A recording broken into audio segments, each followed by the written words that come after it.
So, hello everybody. It's Luli. I wanted to get this opportunity to welcome Jen, who is a fabulous resource when it comes to title.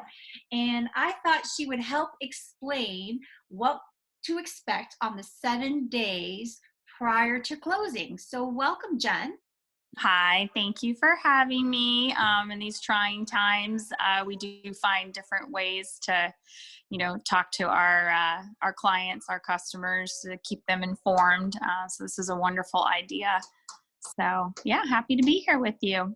So, perfect. So, again, I get this question all the time, and I know that buying real estate and selling real estate could be an emotional process. So, Most definitely. I know I have those too. you got those too, right? So, I was going to say, do you think you can kind of walk us through what to expect on those 7 days right before that Mhm. closing day? Yeah, most definitely. So 7 days is a very good trigger point. Lenders are required to submit the closing disclosures to the buyers, which outlines all the fees that are charged by the lender and any prepaid interest, starting your escrow account. So they're required to send that to you 7 days prior to closing. Sometimes they do that a little earlier, and then they'll just update it a few days before closing. But with guidelines, with TRID, you are required to acknowledge that you've at least seen the closing disclosure. So that's the first step. But during that time, in the beginning, we have a contract date. So we are always we're ordering all of our lien searches and everything to be prepared, title, all that good stuff. And 7 days, the lenders are so cute. Hey, 7 days prior, the lenders are reaching out to us to let them know that things are on track, that they are going to close, let's say March 31st. And oh, you're getting kisses. And basically they're contacting us. We're talking with the closer. We're making sure that they have all the numbers updated, and then we are set for closing. We make sure that we try to have them send us the whole entire closing package at least 24 hours before, but we'll have you scheduled a couple days before that and put you on the books to come and sign. And right now with these times, we're asking only pertinent signers that are required to sign documents be in the closing room. We've got strict sanitation guidelines posted on our door, with COVID-19, washing your hands. You get to take home a hand sanitizer and a nice fresh pen, and we clean our closing rooms, our chairs, everything. So we are 50% of us are working from home, 50% of us are working in the office, and those essential clientele, like title companies, are essential. Real estate agents are essential. We got to keep our economy moving. People want to move into their new homes, and we're just being super careful in these times to still service our clients. So we are open and ready to close those transactions for you guys.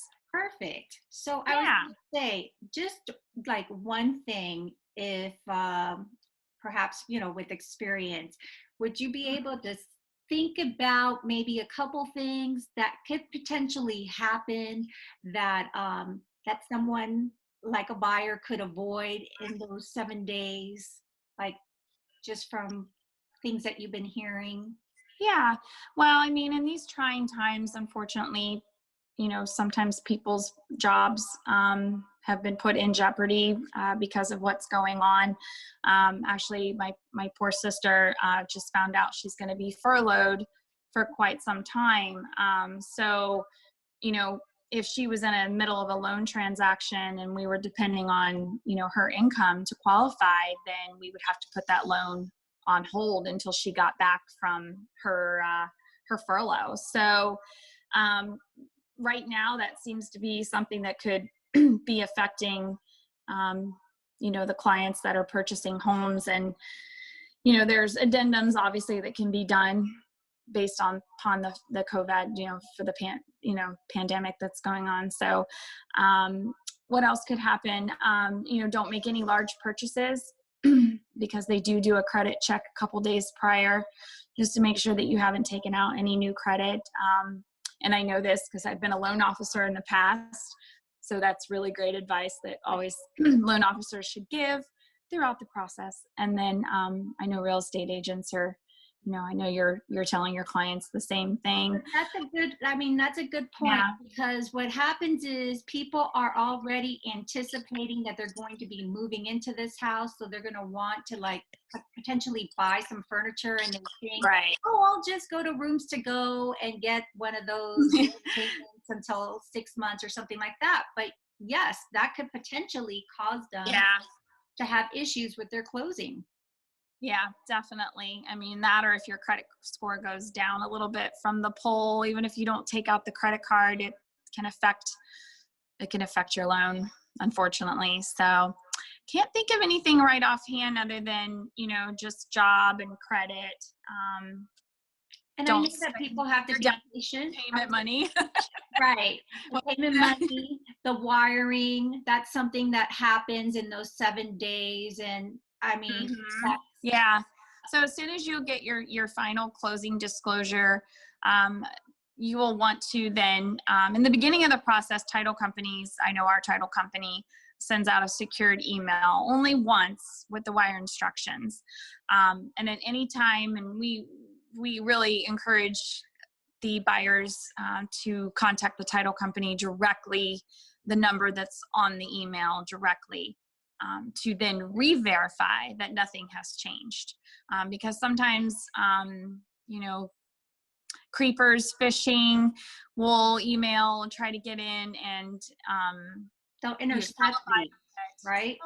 and you have a mortgage transaction and the wire instructions have changed. So that's a big red flag, because typically they don't ever change. So that's why you always need to call prior to day of you're at the bank. Hi, just want to make sure it's blah blah blah blah blah, and then they'll verify that it's correct, because bad things can definitely happen, and then the transaction doesn't close because a criminal has intercepted the wire. So Yeah, and that's definitely an unfortunate thing that mhm. can happen, and there's really not much to do. So that's why it's important to know about all the safeguards that we're putting in Mhm. prior to that.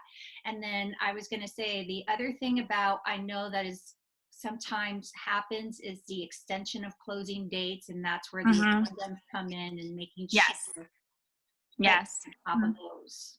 So Yeah, definitely. Yeah, everybody just needs to work together, and some circumstances will be that it does need to get extended.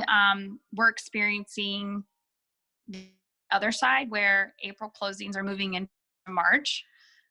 So, our staff is working late into the evening to make sure that all those closings are going to happen. So, perfect. That's yeah, great. I Well, know. like I said, I think, the whole process, as long as you partner with the right people from the beginning, we are here to hold your Hmm. hand and make sure that that we minimize the amount of emotional stress that you can experience with such a big Right. decision and process. Yeah, it's a big purchase. It's probably the biggest purchase you'll ever make in your life, and you want everything to go smoothly. And during our trying times here, you have to work with professionals like you to Oh, make sure that happens. well, I was gonna say thanks so much, Yeah, and thank you. I appreciate your candor in all of this. So